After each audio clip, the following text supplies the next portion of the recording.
começar. O capítulo de hoje que a gente vai estudar é o capítulo 32, né? Graças a Deus, até aqui nós chegamos, até aqui tem nos trazido o Senhor, e hoje a gente vai ver o capítulo 32, onde Jacó ele vai reencontrar Esaú. Então, o capítulo 32 e capítulo 33, ele vai fazer essa abordagem. Nesse primeiro capítulo, essa primeira metade, a gente vai ver o preparo de Jacó para o encontro com Esaú. Então, os dois temas, seja desse capítulo como do capítulo 33, ele vai trazer o tema de Jacó reencontra Esaú. Nessa primeira parte, a gente vai ver justamente Jacó se preparando para o encontro com seu irmão Esaú. Só para a gente iniciar e entender aqui um pouquinho do contexto, a gente observa lá no capítulo 31, versículo 23, que ao sair das terras lá de Labão, Jacó com a sua família, né, ao partirem de lá, de Harã, 3 dias depois, é identificado que Labão é comunicado que eles partiram, que eles saíram. E aí, como a gente observa aqui no capítulo 31, versículo 23, quando ele diz o seguinte: tomando, pois, consigo a seus irmãos, saiu-lhe ao encalço por 7 dias de jornada, e o alcançou na montanha de Gileade. Então, aí eu trouxe um mapinha aqui para a gente só entender a parte geográfica, né? Que essa região aqui, a chamada E2, aqui nesse mapinha, é a chamada região das montanhas de Gileade. Nós temos aqui esse vale, esse aqui é o chamado, né, o ribeiro, o rio Jaboque, né, que a gente também vai ver no contexto da aula de hoje. E é justamente nessa região aqui que a gente viu a abordagem na segunda metade do capítulo 31, na semana passada, trazida pelo irmão Giovanni, que nós vimos a conversa, né? A narração que foi trazida no capítulo 31 a respeito de Labão junto com Jacó e a sua família.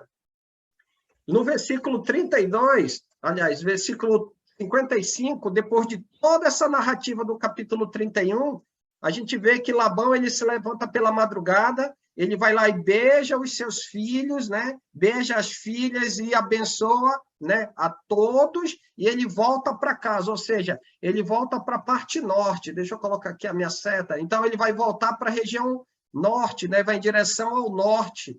E aí a gente observa que Jacó, no início do capítulo 32, ele vai partir. Então, a partir desse ponto, ele sai, o Jacó vai para o sul e Labão com a sua família voltam para Harã. Um detalhe também importante para a gente ver por que eu trouxe esse mapinha, ele está aqui na chamada região, né, das montanhas de Gileade.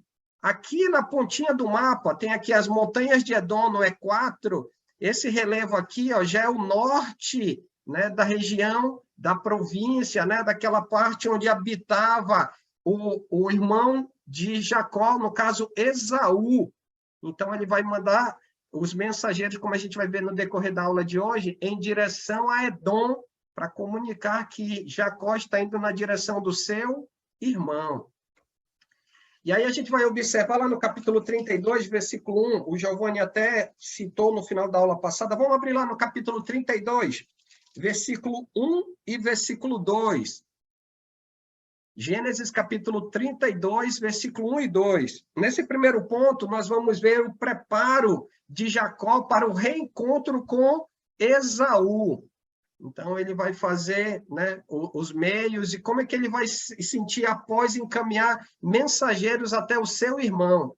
Lá no versículo 1 e 2 diz assim, Gênesis 32, 1 e 2. Também Jacó seguiu o seu caminho, e os anjos de Deus lhes saíram a encontrá-lo. Quando os viu, disse, este é o acampamento de Deus, e chamou aquele lugar de Manaim. Um ponto que a gente vai observar, e eu vou já trazer dentro do contexto do livro de Gênesis, só para a gente poder entender o que isso representava. Agora, imaginem só, ele teve lá no capítulo 31, foi alcançado pelo seu sogro, teve todo aquele desenrolar no contexto do capítulo 31, e aí como inicia o versículo 1, também Jacó seguiu o seu caminho. Labão seguiu o seu caminho de volta para Harã, e Jacó ele vai seguir o seu caminho em direção a quem? Ao seu irmão, voltando para casa, mas antes ele precisa encontrar o seu irmão para justamente desfazer tudo aquilo que ele havia feito, como a gente vai ver no decorrer desse capítulo 31 e no capítulo da aula que vem, capítulo 32. E um detalhe que me chama a atenção no versículo 1, que ele, ao seguir o seu caminho, quem saiu ao encontro dele? Versículo 1. E aí a gente vai observar quem é que saiu ao encontro de Jacó, do seu acampamento, no caso da sua família. Deus, Versículo os 1. anjos, né? Quem? Os anjos de Os Deus. anjos. Um anjo, dois anjos, não sabemos. Ele vai tratar aqui no plural. E aí um ponto que me chama a atenção é o motivo, porque esses anjos, e ele se declara no versículo 1, e os anjos de Deus lhe saíram ao encontro, ou seja, saíram para encontrar, foram até ele, mostrando que a iniciativa era da parte de quem? De Deus. E por quê? E qual era o propósito disso? Abra lá comigo, segura aí no capítulo 32, vai comigo lá no capítulo 28, versículo 15. E aí a gente vai ver um detalhe importante, vamos observar um detalhe importante, porque lá no capítulo 28, 15, lembra qual é o contexto que a gente viu? A chamada visão da escada, quando ele está fugindo de casa, ele está indo em direção a Harã, fugindo da ira do seu irmão, com a desculpa de que ele vai lá para a casa do tio para conseguir uma esposa, né? E ele vai sozinho. E no caminho, ele descansa com a cabeça sobre a pedra. E lá, no capítulo 28, versículo 15, olha o que Deus diz para ele. Eis que estou contigo e te guardarei, porque onde quer que fores, né? E te farei voltar a esta terra, porque te não desampararei até cumprir eu aquilo que hei te referido. E um ponto que a gente vai observar, olha a certeza que Deus dá para quem? Para Jacó. Te farei voltar. Ele está indo, ele ainda nem iniciou, né, a sua jornada, ele está em meio aí da casa do seu tio, e no meio, em parte do caminho, Deus está dizendo o que para ele? Que ele vai fazê-lo voltar. 20 anos depois, ele está voltando. E quem está fazendo uma demonstração que continua com Jacó? Deus. Deus envia quem? Deus envia os seus anjos. Tanto é que ele chama, né, ele usa um termo de versículo 2, quando os viu, disse, este é o acampamento de Deus, e chamou aquele lugar de Manaim. É um termo bem interessante que significa a ideia de acampamento, né, de campo ou acampamento. E aqui a designação usada, ela tem uma ideia muito para a questão militar, no sentido de que está o acampamento de Jacó, toda a sua família, né, os seus animais, servos e servos, filhos, e agora eles estão sendo acompanhados por um outro acampamento, de quê? De anjos. Por quê? Porque Deus está mostrando para Jacó quem está com ele. Quem esteve com ele durante esses 20 anos que ele esteve fora da casa do seu pai? Deus. E Deus está mostrando para ele justamente que ele está com quem? Com ele. E aí lá no versículo 3, a gente tem o seguinte dizer, versículo 3, 32, 3. Então Jacó enviou mensageiros adiante de si a Esaú, seu irmão, a terra de Seir, território de Edom. Então, só para a gente poder visualizar aqui no mapa, agora um mapa plano, a gente vai visualizar que ele não atravessou o Jaboque ainda, e ele está aqui nessa região aqui, ó, que é o chamado Gileade, né? Como eu mostrei naquele outro mapinha geográfico, só para vocês poderem visualizar a parte do relevo, onde eles estavam. Então, dessa região lá do Gileade, ele vai enviar servos, de acordo com o versículo 3, para onde? Lá para Seir, que ficava onde? Lá em Edom, onde era a terra ou território do seu irmão. E ao enviar esses mensageiros, a gente vai observar lá no versículo 4, olha a mensagem que ele transmite por meio desses mensageiros a Esaú. E diz assim, versículo 4, e lhes ordenou, assim falareis a meu senhor Esaú, teu servo Jacó manda dizer isso: como peregrino, morei com o Labão, em cuja companhia fiquei até agora. 20 anos depois, ele está voltando. E perceba bem a forma como Jacó ele se dirige ao seu irmão Esaú. Ele chama Esaú de meu senhor, por meio dos mensageiros, e ele diz que o teu servo Jacó manda dizer-te. Ou seja, o que Jacó está tentando transmitir para o seu irmão? Que dentro desse tempo todo, como a gente vai observar no versículo 5, se houver situação em questões financeiras, de animais, de servos, que possa aplacar aquilo que aconteceu entre eles, se Esaú julgou por perda alguma coisa, a gente vai observar no versículo 5 que Jacó ele pode remunerar, ele pode passar, ele pode dar ao seu irmão. Olha o que ele diz no versículo 5. Depois dessa mensagem, ele diz: tenho bois, jumentos, rebanhos, servos e servas, mando comunicá-lo ao meu senhor para lograr merecer a sua presença. Ou seja, a ideia de lograr aqui traria melhor a ideia de que para que tu me receba bem. Qual é a expectativa que Jacó tem em relação ao seu irmão? Para que, se houver diferença, se houver alguma barreira que impeça eles poderem ter paz, eles poderem resolver questões do passado, Jacó tem condições para poder retribuir o seu irmão, para que ele possa recebê-lo da melhor maneira possível. E um ponto que a gente vai observar é que esses mensageiros, eles voltam. Versículo 6. E qual foi o resultado que os mensageiros trazem para Jacó, após voltarem lá da cidade de Seir? Qual é o resultado, de acordo com o versículo 6? Qual é a mensagem? O que eles trazem para Jacó? Um de cada vez. Fomos até o seu irmão Esaú. Os mensageiros voltaram a Jacó, dizendo: fomos até o seu irmão Esaú, também ele estava vindo para se encontrar com o Senhor. E 400 homens estão com ele. Olha só. Obrigado, irmão Mindo.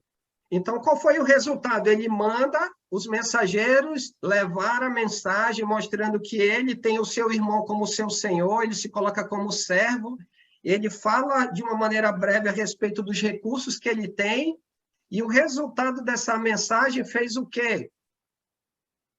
Fez com que Esaú fizesse o quê? Versículo 6. Tivesse medo. Ele teve medo, mas ele teve medo do quê? Esaú Esse é o veio ao versículo encontro de 7. Jacó, né? Esaú veio ao encontro de Jacó. Ele vai ao encontro de Jacó, Esaú, e ele vai sozinho. Não, vai com a turma dele, né? Ele vai com 400 homens. Você recorda lá na aula que o Aníbal Júnior fez, lá no capítulo 14, quando o Abraão, o Ló é sequestrado por 4 reis que dominaram 5 reis lá na planície de Sodoma e Gomorra, lembra? E aí Abraão, à noite, foi diante desses 4 reis com quantos homens? 318. E ele conseguiu, claro, por mérito de Deus, por bênção de Deus, derrotar esses reis. Agora, Esaú está vindo diante do seu irmão com quantos? 400 homens. Como é que você se sentiria? Eu, pessoalmente, ia ficar amedrontado, né? Me colocando no lugar de Jacó. Já imaginou? Não, ele vem sozinho, não, ele vem acompanhado, e ele vem com 400 homens. Voltaram os mensageiros a Jacó, dizendo: olha, fomos até o irmão Esaú. Também ele vem de caminho para se encontrar contigo, mas ele vem se encontrar acompanhado de 400 homens, que estão com quem? Com ele. E aí vem a grande questão, versículo 7, como a Ana trouxe para a gente, como é que reagiu Jacó? Versículo 7. Com medo. Jacó teve medo. E ele não só teve medo, ele se perturbou. E a gente daqui a pouco vai ver o exemplo da perturbação de Jacó. Mas antes, trabalhando o versículo 7, ele teve medo. Ele foi levado a tal ponto que ele dividiu tudo que ele tinha em quantos? Em 2 grupos. Jacó, ele quis diminuir as suas perdas. Jacó quis diminuir o derramamento de sangue. Por quê? Pera lá, ele vem com 400 homens, na cabeça dele, ele vai pensar o quê? O melhor ou o pior? Ele pensou o pior. Considerando tudo aquilo que ele havia feito, o quê? 20 anos atrás. E ele pensa o pior, por isso que ele se toma pelo medo. O último atrás, né, Alessandro? Sim. Ele ficou o último, ele, a esposa, os filhos, todos estavam à frente dele. Ele era o último, porque o medo dele era grande. Então, ele teve medo, então ele se perturbou ao ponto de ele dividir tudo o que ele tinha. Ou seja, Jacó ele se preparou para o pior, né? Ele foi tomado pela angústia, ele foi tomado pela aflição.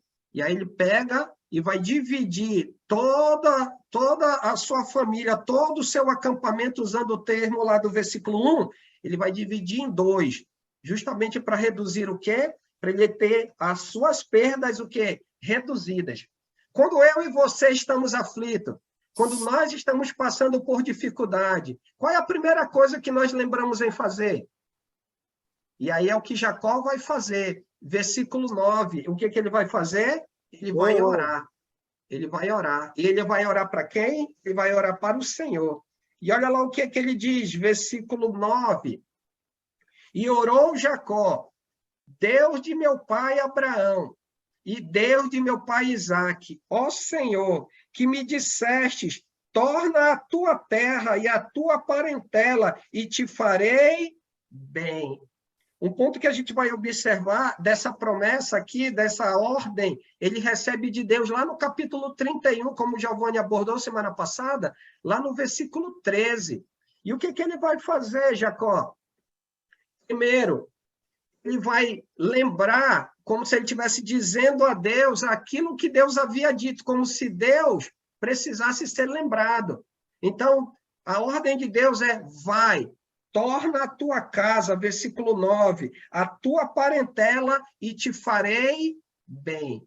Mas ele, pera lá, eu vou e comuniquei meu irmão, e o meu irmão está vindo com 400 homens, e aí isso levou para que ele pudesse buscar Deus em oração. E a primeira coisa que ele diz é, como se relembrando a Deus as palavras de Deus. Versículo 9, na segunda parte, torna a tua terra e a tua parentela. Essa era a ordem de Deus. Ele estava obedecendo a ordem de Deus. Mas um ponto que me chama a atenção na continuidade da oração é que ele reconhece a ação de Deus. Observe lá o versículo 10. Versículo 10, olha o que ele diz. Sou indigno. Sou indigno de quê? Sou indigno de todas as misericórdias e toda a fidelidade que tens usado para com teu servo. Tudo aquilo, né? A sua ida para Harã, a sua estada na casa do seu sogro ou do seu tio Labão, durante esses 20 anos, Jacó atribui a quem? Tudo aquilo, né? Toda a guarda, toda a proteção, todas as bênçãos, tudo aquilo que aconteceu na sua vida, no sentido de ele poder estar na condição que ele está agora, passando por tudo aquilo que ele passou. Ele está atribuindo a misericórdia de quem? De Deus, reconhecendo o erro dele também, né? Nisso tudo, né? Isso. Reconhecendo que ele fez de errado com o irmão, com tudo, né? Isso. Hein, Ana? O próprio fato de ele chegar e dizer assim, olha, eu sou indigno de todas as tuas misericórdias. O que é misericórdia? É não receber de Deus aquilo que a gente merece. Deus é misericordioso. Então, olha quem ele era, e a gente vai ver isso mais para o final, irmãos. E a gente vai observar Deus tratando isso que ele está falando aqui nessa oração.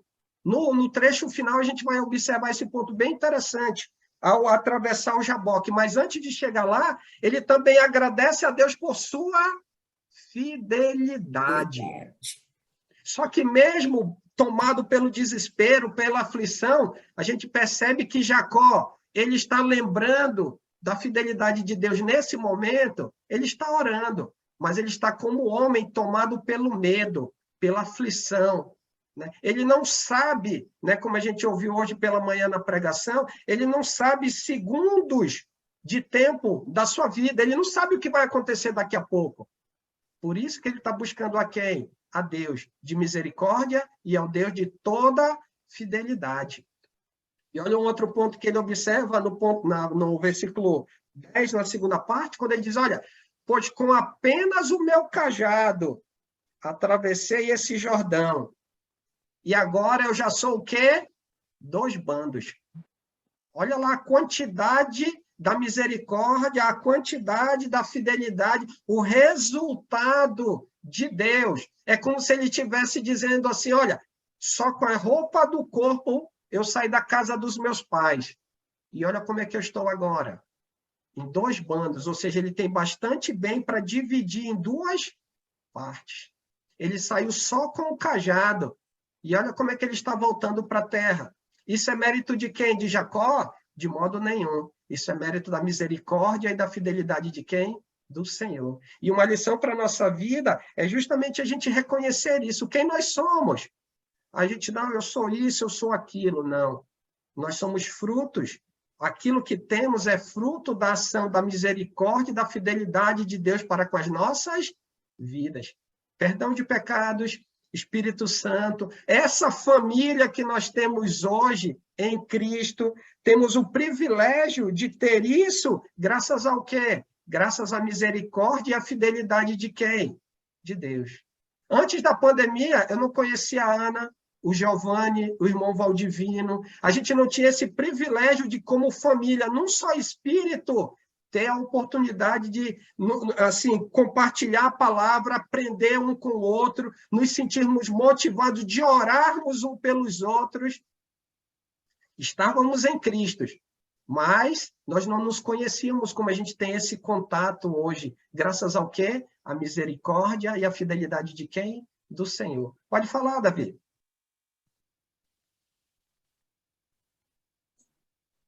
Davi, levantou a mãozinha? Nós estamos vendo aí a história de um homem normal, como qualquer um de nós aqui, com seus defeitos e suas virtudes. E é impressionante esse trecho onde ele se amedronta e ora ao Senhor e ele reconhece os erros dele, ele reconhece que tudo que aconteceu na vida dele foi a misericórdia de Deus na vida dele e foi a fidelidade de Deus na vida dele. E é importante frisar que no momento do desespero dele, né, da agonia dele, porque ali ele não estava só preservando a vida dele, mas a vida da sua família, esposas e filhos, né? Então, nesse temor, né, nessa tristeza, ele tentava, assim, porque ele era um enganador, né? Ele enganou pessoas. Ele foi enganado também, né? Então, na sua visão carnal, ele queria lembrar trazer ao Senhor a lembrança do que ele havia prometido para ele, né? Como se Deus fosse enganar ele, né? Mas não, essa ação dele foi movida pelo desespero, né? Você vê que perturbou o coração dele, né? A própria palavra diz, e devido a isso, ele diz essas palavras, ele fala essas palavras na visão carnal dele. Mas a gente verifica nas palavras dele a humildade dele, o reconhecimento dos erros dele, a gente vê o quanto ele amadureceu, né? E a gente vê a ação de Deus na vida dele, que transformou a vida de Jacó. Pode falar, Paulo. Eu ia fazer um comentário aqui com relação até o versículo 1, né? Porque aqui o capítulo 32 começa dizendo que os anjos de Deus vieram ao encontro dele, né? E no versículo 2, né, Jacó avistou: este é o exército de Deus. Quando a gente fala em exército, são muitos anjos, né? São muitos anjos. Ele reconheceu que Deus estava com ele, né? Por isso ele deu aquele lugar o nome, né, de Manaim, né, que significa 2 exércitos, né? Era muitos anjos. Não diz a quantidade, mas por falar em exército. Mas mesmo assim, ele, quando soube que Esaú estava vindo com 400 homens, ele ficou... Foi o que o irmão Davi falou, né? Tanto que ele orou a Deus, né? Mesmo ele sabendo que o exército do Senhor estava com ele, né? Isso chama um pouco a atenção aqui também, porque nós, como cristãos, né, muitas das vezes nós somos tomados pelo medo, né? Em algumas situações, né? Mesmo sabendo que o Senhor está conosco. Né? Sim, obrigado, Paulo. Obrigado, Davi. E um detalhe durante a oração, que ele vai lembrar um pedido importante. Por que, aí como vocês acabaram de citar, por que que ele está orando? Olha lá, versículo 11. Livra-me das mãos de meu irmão Esaú, porque eu temo para que não venha ele matar-me e as mães com os filhos. Qual era o medo dele? Olha lá a expectativa, qual era a razão do temor, qual era a razão da aflição, né? Qual era a razão lá no versículo 7 de ele estar perturbado? Era o medo, né? Era essa incerteza, né? De Esaú vir e acabar com quem? Com ele e com seus filhos. Então ele pede a Deus para que Deus possa livrá-lo, né? Livrar a sua família, livrar os seus da mão de quem? De Esaú. Por essa razão, ele leva esse pedido a quem? Ele leva esse pedido ao Senhor. Versículo 12, ele finaliza a oração com as seguintes palavras. E dissestes, aí ele começa falando a respeito da promessa, né, da ordem que Deus deu, e aí agora ele finda com a promessa. E dissestes, certamente eu te farei bem, dar-te-ei a descendência como a areia do mar, que pela multidão não se pode contar. E aqui é um ponto que a gente observa que eu e você precisamos estar atentos. Sabe aonde que isso aconteceu, essa promessa? Lá em Gênesis capítulo 22, versículo 17, quando Isaac, o pai dele, estava sobre o altar, prestes a ser sacrificado. E aí o anjo diz, olha, eis ali, né? Eis ali o animal. E aí ele vai lá, o pai dele, eis ali o carneiro. Aí o avô vai e mata o carneiro para poder sacrificar. Na segunda fala do anjo, ele traz essa promessa. Na segunda vez que ele vai falar com Abraão, ele cita essa promessa. E olha só, nesse momento, o que Jacó está fazendo? Ele está trazendo a lembrança, entre aspas, tá? É como se Deus não lembrasse. É como se ele estivesse trazendo a lembrança algo que Deus prometeu lá para o seu avô, Abraão, nesse momento tão crucial dessa promessa, que foi o filho, e agora ele, Jacó, filho daquele que estava diante daquele altar, prestes a ser sacrificado por quem? Pelo seu próprio avô, pelo seu próprio pai. E aí ele finaliza a oração, versículo 12. No versículo 13 em diante, até o final, a gente vai ver Jacó, ele vai lutar. Aí alguém vai dizer, ele vai lutar pela vida. Não, ele vai lutar pela bênção. Ele vai lutar por uma bênção. A gente vai já entender isso já no finalzinho aqui. Mas até chegar lá, a gente vai perceber...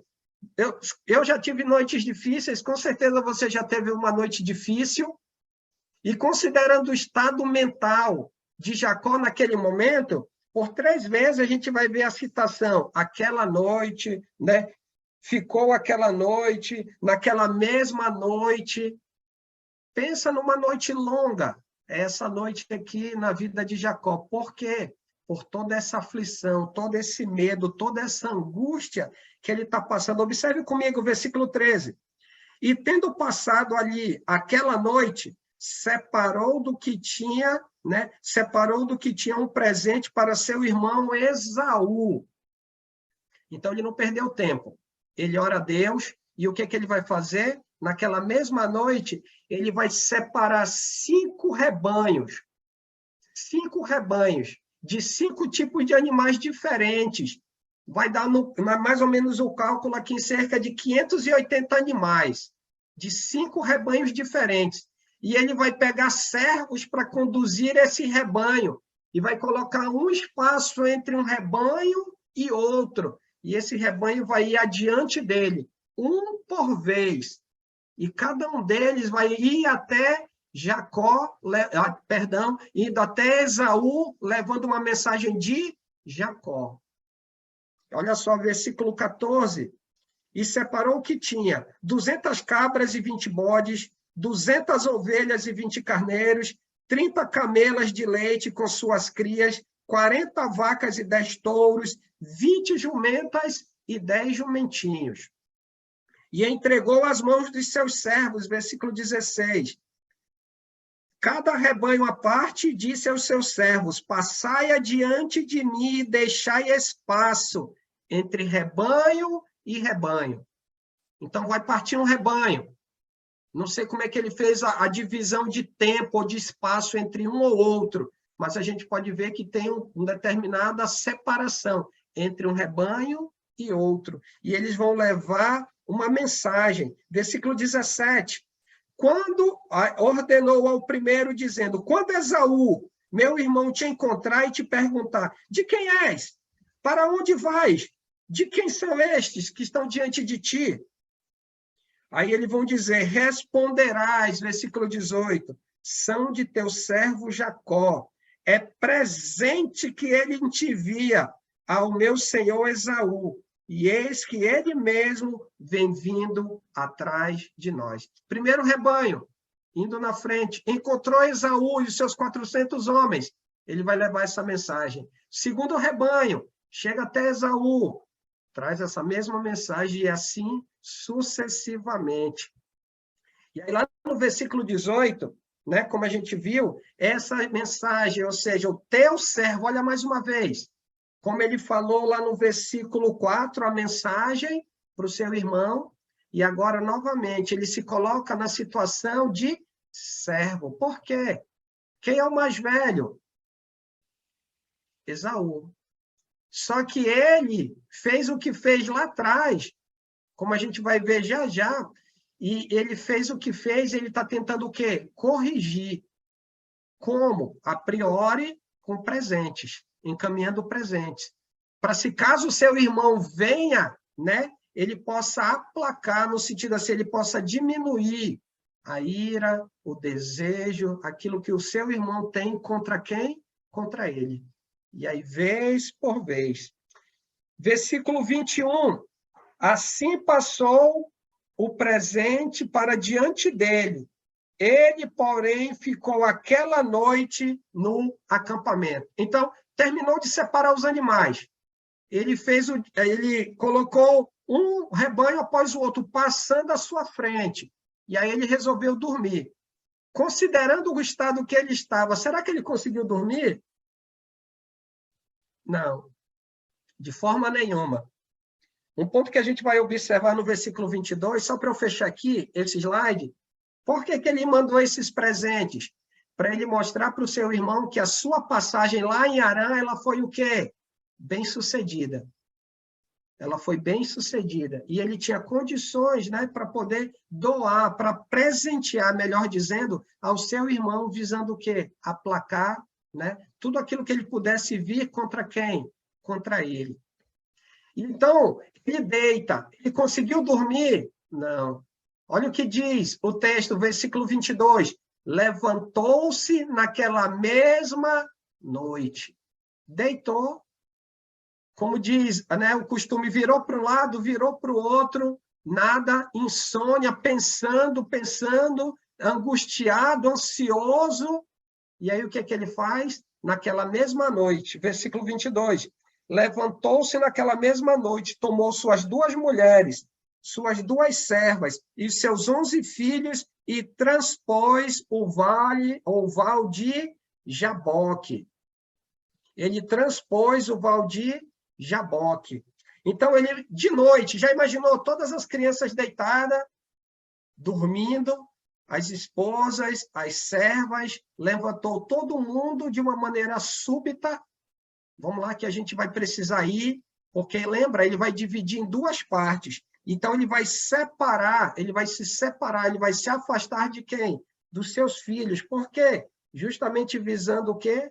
A redução do estrago, da morte, do derramamento de sangue. Versículo 23.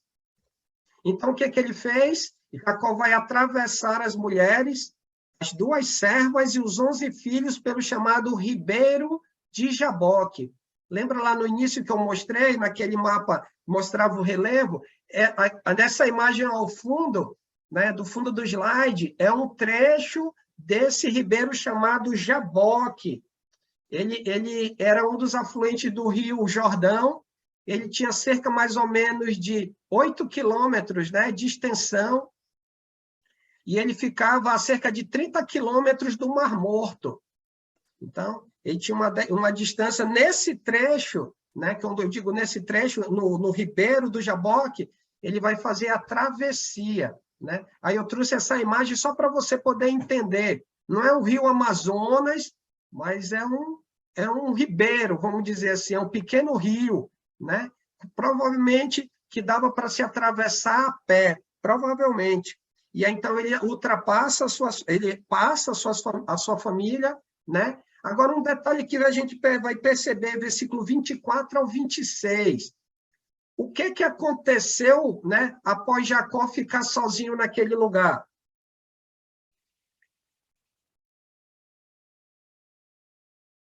O que aconteceu quando Jacó ficou sozinho naquele lugar? Versículo 20. Hã? Uma briga. Uma briga. Lutou com Uma Deus briga. a noite inteira, né? Até o raiar do dia. Até o raiar do dia, é isso mesmo. Olha lá, versículo 24, diz assim: ficando ele só, lutava com ele um homem, até o romper do dia. Vendo que este não podia com ele, tocou-lhe na articulação da coxa, deslocou-se a junta da coxa de Jacó na luta com o homem. Agora, um detalhe que a gente pode observar: isso impediu Jacó de continuar lutando? Não. Não. Versículo 26. E disse esse: deixai-me ir, pois já rompeu o dia. Ou seja, o sol, né, já estava aquele horizonte clareando. Não que o sol estava posto, como a gente vai ver já que tem uma distinção. Mas a gente pode ver que o dia, né, ele já estava clareando, e aí o anjo, né, aliás, o homem, aqui, ele vai dizer: olha, me deixa aí, pois já rompeu o dia. A escuridão da noite já estava sendo quebrada pelo quê? Pelo raiar, né, dos primeiros raios do sol. E aí ele pede para quê? Para que Jacó pudesse deixá-lo quê? Deixá-lo ir. Deixai-me ir, pois já rompeu o dia. Só que Jacó não queria deixá-lo. Por que Jacó não queria deixá-lo ir? Por que ele não queria parar a luta? Porque Jacó queria ser abençoado. Isso. Não queria perder, né, a bênção. Justamente. Por isso que ele estava lutando. Ele luta, ele está ali, não está desistindo, ele está batido na coxa, lá no quadril, mas olha o final do versículo 26. Não te deixarei ir se não me abençoares. Então, enquanto não tivesse bênção, o que ele ia fazer? Ele não ia desistir daquilo que ele estava fazendo. E aí a parte mais bonita que eu posso compartilhar com os irmãos é no versículo 27. Olha lá, versículo 27. Disse este, aliás, perdão, 27, perguntou-lhe: pois, como te chamas? E ele respondeu o quê? Jacó. Jacó. Qual é o significado do nome Jacó? Vamos lá no capítulo... Trapaceiro. Oi? Trapaceiro. Vamos lá no Enganador. capítulo... Isso, irmã Lourdes. Vamos lá no capítulo 27, versículo 36. Vamos ver Esaú falando o conceito, né, o significado do nome de Jacó. Gênesis capítulo 27, versículo 36, na primeira parte. Alguém pode ler para a gente? Capítulo 27, versículo 36, na primeira parte. E Disse, disse Esaú. Pode falar, Renato. Lê você. Não é com razão que seu nome é Jacó? Já é a segunda vez que ele me engana. Isso. Qual é o significado de Jacó? Enganador. Enganador. É culpa de Deus todo esse sentimento que Jacó está sentindo? Não. Não é. É fruto do quê? É fruto de todas as ações que ele teve aonde? 20 anos atrás. Até mais do que 20 anos. 20 anos foi o período que ele saiu, né? Que ele foi lá e roubou a bênção de quem? Do seu irmão. Aquele do prato de comida provavelmente foi muito tempo antes. Então, a gente pode perceber que isso é fruto da vida de quem? Das ações de quem? De Jacó. E aí o anjo, no caso aqui o homem, pergunta, como é que tu te chamas? Eu me chamo enganador. Agora, um ponto que a gente vai observar é uma importante mudança, versículo 28. O que voltando lá para o capítulo 32, então lhe disse, já não te chamarás enganador, já não te chamarás Jacó, e sim Israel, pois como príncipe lutastes com Deus. Aquela vida de engano, toda a consequência daquilo que ele fez, no sentido de esse sentimento que ele está carregando, esse medo por consequência, que levou o seu irmão, ou ele tem em relação ao seu irmão, ele vai me matar, ele vai acabar com a minha família, ele vai matar os meus filhos, por tudo aquilo que eu fiz. O que o anjo está dizendo para ele em relação a isso, a esse sentimento? Você não é mais o enganador. Você não é mais o enganador. Você é o príncipe que lutou com Deus. E tanto é que ele vai colocar, né? Ele vai mudar, ele vai estabelecer o nome naquele local que a gente vai já ver. Mas aí que está o ponto. Deus, ele muda o estado de quem? De Jacó. Sabe o que isso me fez lembrar quando eu estava estudando para trazer essa aula para a gente? Jesus. Jesus, quando morreu na cruz, ele mudou o nosso estado. Porque graças ao sacrifício de Jesus, ele pôde nos dar uma nova condição a partir do momento que eu e você ouvimos o quê? O Evangelho. E temos o privilégio de ter, por meio do sacrifício de Jesus, por meio da misericórdia, da graça de Deus, ter os nossos pecados o quê? Perdoado. Ter, da parte de Deus, construirmos uma nova vida, um novo futuro, uma nova expectativa.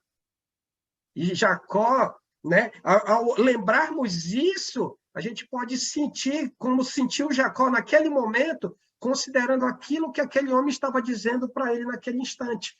Não se chamarás mais enganador, mas o príncipe que lutou com Deus. E aí ele continua, versículo 28, né? E com os homens e prevalecestes. Tomou, pois, Jacó, dizendo, rogo-te como te chamas? Respondeu ele, por que tu me perguntas pelo meu nome? E o abençoou. Aquele lugar passou a se chamar o quê? Peniel. Olha lá agora a mudança, a partir da mudança do nome, olha a expectativa de Jacó em relação à questão do seu futuro. Aquele lugar chamou Jacó Peniel, pois disse, vi a Deus face a face. E um detalhe importante, e a minha vida foi salva. Ou seja, A partir daqui, ele renovou. Deus, por meio daquele anjo, renovou o quê? A expectativa, a confiança de quem? De Jacó. Em quem? Nele mesmo? De modo nenhum. No Senhor. No Senhor. Por isso que a nossa confiança, a nossa esperança, o nosso futuro, precisamos, por meio da obediência à palavra, confiar na mão de quem? Na mão de Deus. Sei que eu e você, muitas vezes, passamos por momentos difíceis, e as dificuldades desse mundo podem fazer com que a gente esqueça a esperança e a confiança que temos no Senhor. Mas o que a gente precisa fazer é permanecer com a nossa mente voltada, firmada na confiança e na esperança de quem? Do Senhor. Das suas promessas, da sua ação, daquilo que ele fez e continua fazendo e fará, para que eu e você continuemos firmes no caminho que ele nos chamou por meio do Evangelho. Diga, Davi. Deus ele estava vendo o coração e as atitudes de Jacó. Você observa que além do clamor dele ao Senhor, ele agia. Ele agia. Ele pegou e, através dos servos dele, ele se prostrou diante do irmão dele, instruiu os servos dele, a colocar ele como servo do seu irmão. Separou bens dele, né? Tudo ele fez, tudo ele agiu, né? Tentando mostrar para o irmão dele que ele havia mudado, havia se arrependido. Então, ele não só clamou ao Senhor, como o Senhor viu as ações na vida dele, as atitudes dele, né? E essa parte aí da luta dele com o anjo é fantástico, né? Que é a mudança de vida dele, é ele sendo salvo, ele tendo a vida dele transformada, né? O primeiro trecho que a gente vê da Bíblia, dessa transformação, né? Essa transformação. Ele sai da condição de enganador, né? E ganha uma nova vida, um novo nome, uma nova vida. Olha que coisa fantástica, né? Deus abençoando e transformando a vida de Jacó. Uhum. E aí, como fala no versículo 31, diz assim: nasceu-lhe o sol, quando ele atravessava Peniel e manquejava de uma coxa. Ou seja, aquele momento, ele recebeu um lembrete do poder e do conhecimento de quem? De Deus. Antes de Jacó, quem já existia? Deus. Passou Jacó, passou Esaú, está nos nossos dias, e quem ainda está até hoje? Deus. Quem é o poderoso? Quem é que tem o conhecimento? Quem conhece o futuro? É Deus. E aí um ponto importante também para a nossa reflexão, após essa experiência, Jacó estava pronto para quê? Para agora, como você bem colocou, Davi, a gente vai ver isso no capítulo que vem, para prosseguir. Para prosseguir com medo? Não. Para prosseguir com coragem. Para prosseguir com humildade, entendendo que tudo aquilo que o seu irmão possa vir contra ele, né, foi fruto do quê? Daquilo que ele fez. Por isso, ele precisa se colocar numa situação sincera para tentar resolver conforme aquilo que Deus vem moldando ele, desde quando ele saiu da casa do seu pai. Para que o irmão veja que aquele enganador que saiu, agora não é mais um enganador. Ele é o príncipe que lutou com quem? Com Deus. Ele não é mais um enganador, ele é Israel. Como você bem colocou, quando Deus muda o nome, Deus ele muda o estado, Deus ele muda a condição, Deus muda, né, a situação em que aquela pessoa se encontra, mostrando o quê? A expectativa que Deus tem, o plano que Deus tem para quem? Para aquela pessoa. Então, a partir de agora, ele vai ser um novo homem. Diga, Giovanni. É só um comentário sobre essa luta, não sei se é interessante e se corrobora com o ensino, onde fala aqui, mas é verdade que aquela luta de Jacó com Deus teve um significado muito profundo. O texto hebraico sugere que foi Deus quem iniciou a luta com Jacó. Como foi dito, Deus, numa manifestação pré-encarnada, ajustou sua força à força de Jacó e lutou com ele. Isso explica por que Jacó prevalecia na luta. Jacó prevaleceu até que teve sua coxa deslocada. Naquele momento, ele perdeu o ponto de equilíbrio de sua força. A partir dali, cada passo de Jacó seria um lembrete de sua dependência da graça divina. Quando Deus lhe perguntou seu nome, ele prontamente respondeu, Jacó. Dessa vez, ele não tentou ser um enganador como havia feito com seu pai, quando disse ser Esaú. Diante do anjo do Senhor, Jacó reconheceu ser um enganador e confessou seu pecado.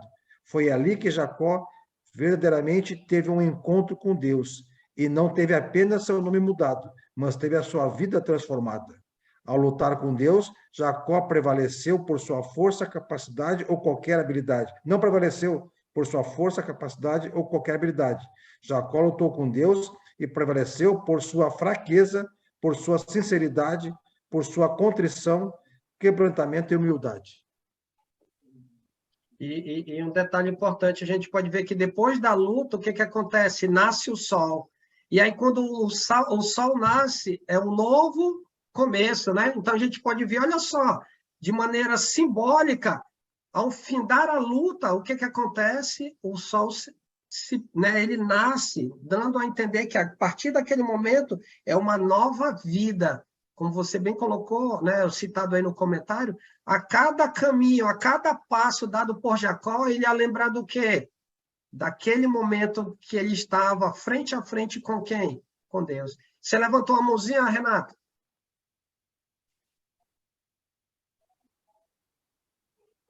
Irmão, a gente botou legalzinho porque tá bom demais. Bênção pura.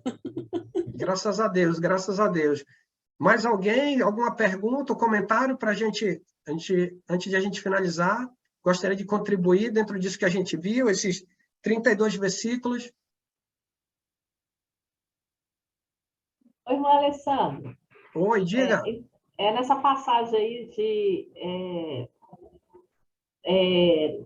a luta de Jacó com o anjo, com Deus, que é tal, assim, o termo é teofania, né? É porque aí eu fico pensando assim, ó, que Deus, ele é santo.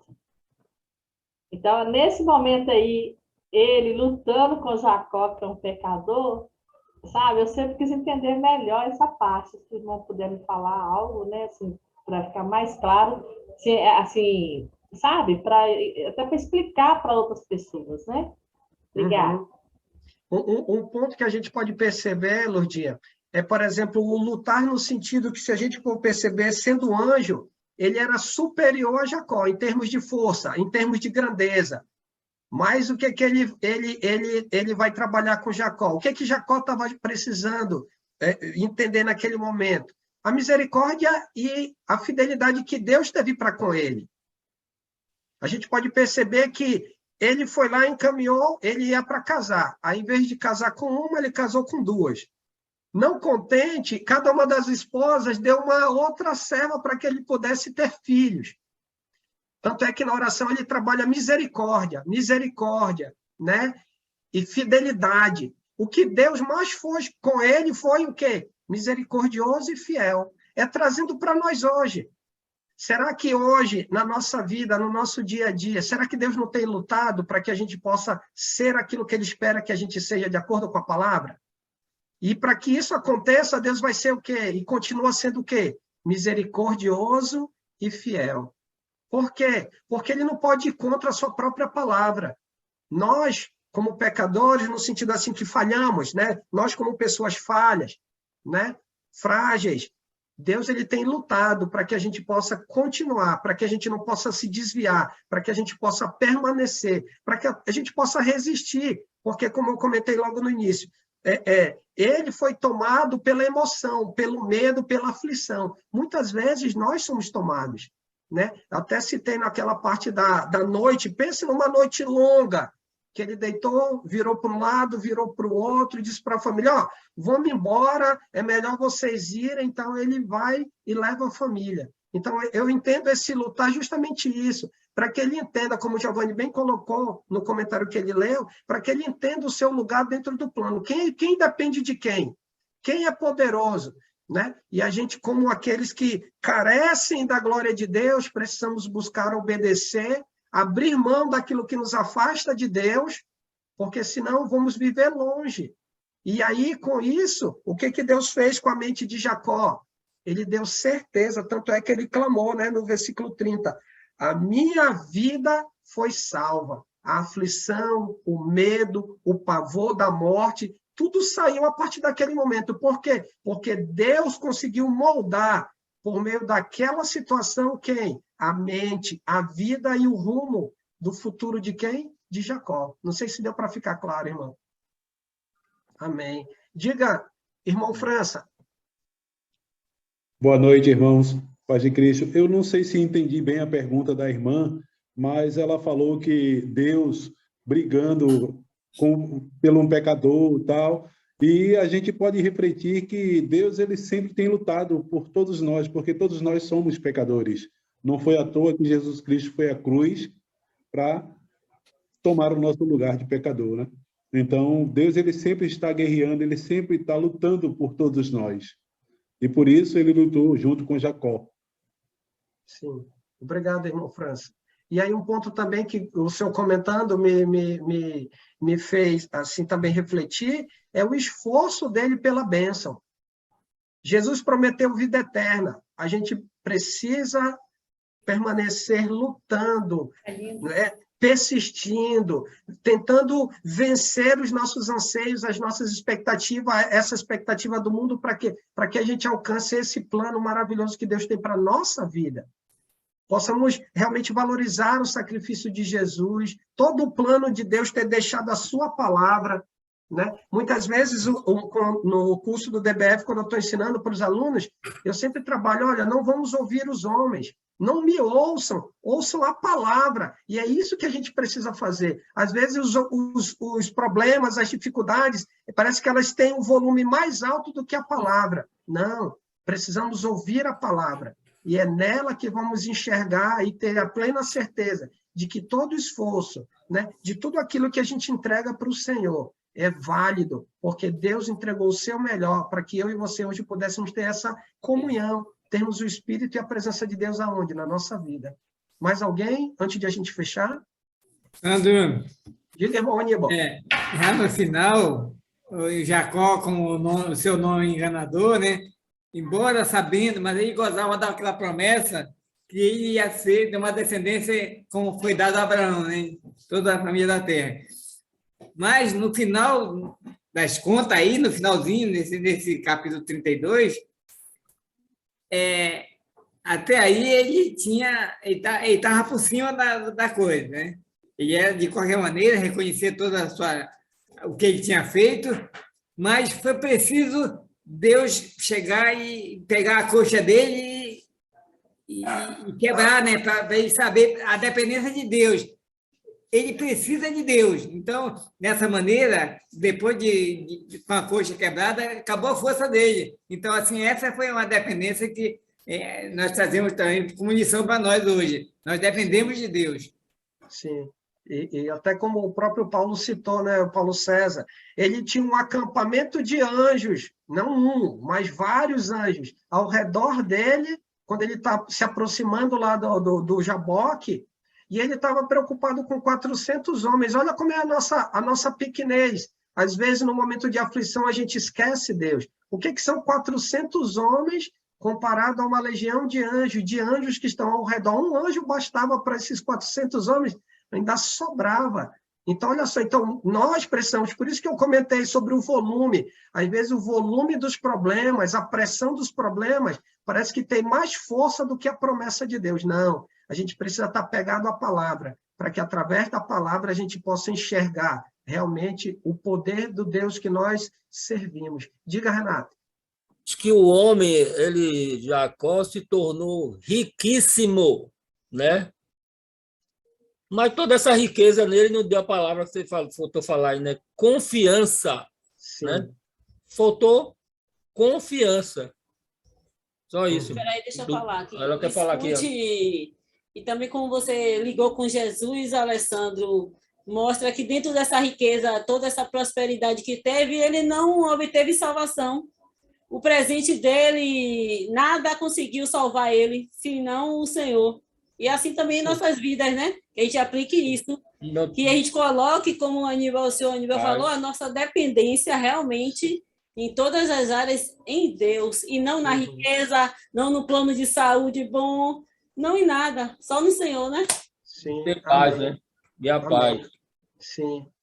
Alessandro, oi. O que a Lurdinha perguntou, ela mesma perguntou e ela mesma deu a resposta. Ela perguntou o que era a aparição de Deus ali com Jacó. E ela mesma deu, que foi uma teofania, né, que se fala, que é a aparição de Deus no Velho Testamento, né, do que aconteceu. Foi isso que ela perguntou. O que era aquilo, entendeu? É a aparição de Deus. Você mesmo, Lourdinha, perguntou e você mesmo deu a resposta. Obrigado, Ana. Diga aí, irmão Sérgio.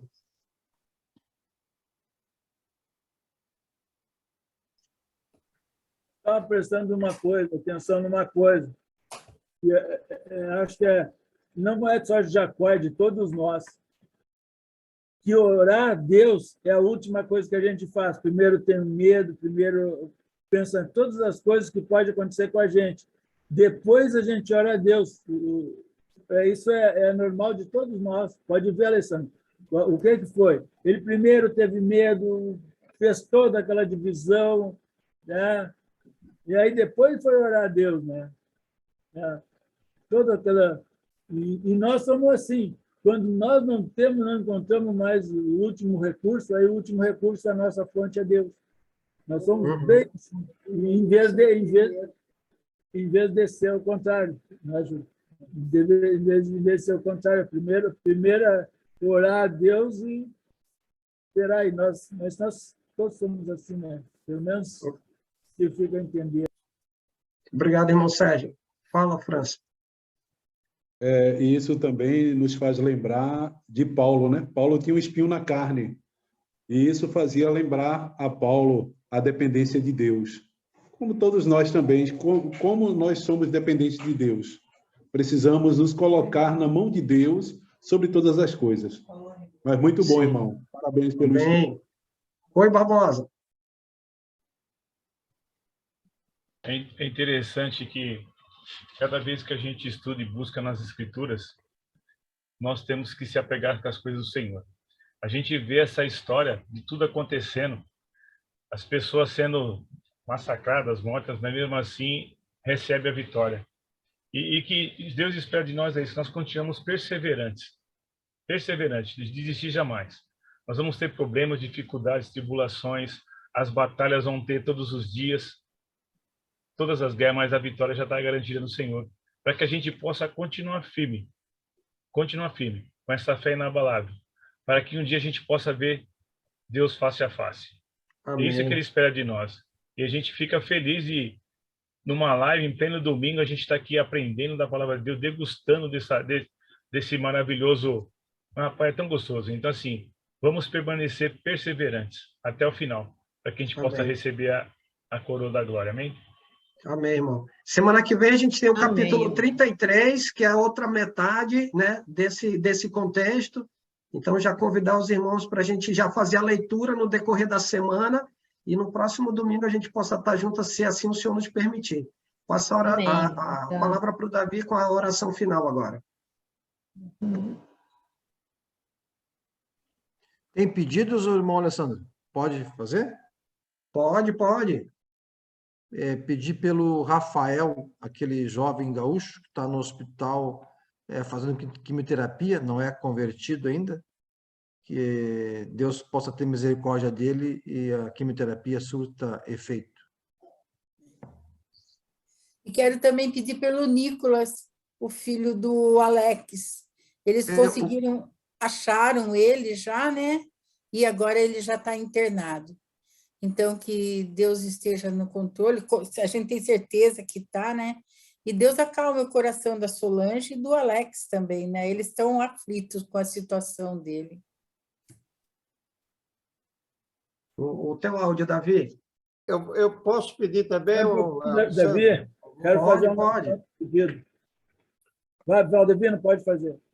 Eu quero pedir para todos que estiverem deslocando na sexta-feira para o 3 em 1 e pela Giane, tá? Para Curitiba na sexta-feira e pela Giane. Obrigado. Eu quero pedir oração pelo um conhecido meu chamado Almeida, que deu um problema no coração dele. Tá? Deu um AVC. Para que ele se recupere. Meu irmão, quero fazer um agradecimento aí.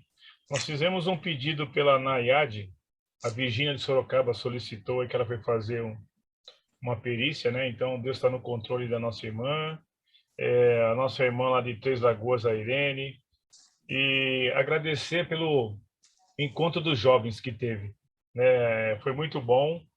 O Mega lá em Recife tinha vários jovens e foi uma bênção, sério, muito edificados. E eu peço para que vocês continuem orando por esses jovens para estar à disposição no reino, para que eles possam permanecer fervorosamente aprendendo a palavra, para que eles possam a cada dia buscar no Senhor. Obrigado aí pelas orações. Agradecer pelo Luiz, né, Lica? O sobrinho da Lica já está bem melhor, ele está no hospital ainda, mas os pulmões já estão bem recuperados. Quero agradecer a oração, né? Tá bem. Eu acho que daqui para quinta-feira ele já sai, né? Graças a Deus. E como eu estava falando para o Sandro, o médico chegou e viu o pulmãozinho dele, os dois, né? Estava um tomado e o outro à metade. E quando o médico viu, se admirou e disse: é quase um milagre, né? A minha irmã, não é quase, não. É um milagre de Deus, né? Ela falou para isso. Aí eles estão... Que eles possam reconhecer o poder de Deus, né? Através desse milagre, porque é um milagre. Né? Quero agradecer a todos vocês pela oração. Né? Como ela é poderosa. Muito obrigada pelas orações, irmão. Davi. Com você, Davi. Pode falar, Paulo. Vamos orar, eu quero que você ore também, pedir oração por todos os irmãos evangelistas aí que têm nos ajudado no conhecimento, o irmão Alessandro, né, os irmãos que de domingo a sábado têm disponibilizado do tempo para estar conosco. E cada um de nós também que abrimos a tela para estar com ele, né? É um abençoando o outro. Então, se eu posso orar por todos aí. Tá certo. Irmão, agradecer a Paulo César, porque ele tem sido um colaborador. Ele tem sido um colaborador divulgando. Eu nem estava por dentro desse estudo e Paulo César me mandou e foi muito edificante. Vou continuar assistindo porque é muito bom, muito bom. Valeu, obrigado a todos vocês aí. Deus abençoe. Graças a Deus, irmão. Graças a Deus. Com o Giovanni isso aí, viu? São 2 divulgadores agora, Paulo César e Giovanni. São 2. Que aumente mais ainda, né? E você, né? Já? Vamos orar? Oremos. Senhor, nosso Deus e Pai, obrigado, Senhor, por nos dar novamente uma oportunidade de ouvir a Tua palavra, de ouvir os Teus ensinamentos para as nossas vidas, Senhor. Abençoe cada um aqui presente, cada um que tem se esforçado, né, tem se dedicado em ouvir a Tua palavra, irmãos que estão se dedicando na preparação dos estudos. Senhor, abençoe a vida de cada um, Senhor. Abençoe também e proteja os nossos irmãos de toda a maldade, de todas as coisas ruins desse mundo, Senhor. Sabemos das nossas dificuldades, das nossas limitações, mas confiamos no Teu poder em nossas vidas, para vencermos as nossas limitações e as nossas dificuldades, Senhor. Te pedimos e clamamos a Ti, Senhor, pelo Rafael, que o Senhor possa cuidar da sua vida, da sua saúde, que ele possa conhecer a Ti de forma verdadeira, salvar a sua alma, o seu espírito, para que ele fique forte e para que ele possa vencer essa dificuldade, Senhor. Abençoe e proteja, Senhor, muitos dos nossos irmãos que estão passando por enfermidades, por doença, por perigo. Que o Senhor proteja, Senhor, e cuide de cada um deles, Senhor. Nos ajude, Senhor, a sermos fiéis a Ti. Nos ajude, Senhor, a sempre buscarmos no Senhor, porque sabemos que só em Ti, Senhor, nós vamos ter a proteção, nós vamos ter a bênção, nós vamos ter o cuidado, Senhor. Nos dê uma semana, Senhor, de muita vitória e de muita proteção, Senhor. É em nome do Teu Filho amado Jesus que nós oramos e te agradecemos. Amém. Amém. Muito obrigado. Sim. Graças a Deus. Obrigado. Boa Valeu. noite. Boa noite, Ivaneide. Boa noite. Obrigado. Foi muito bonito.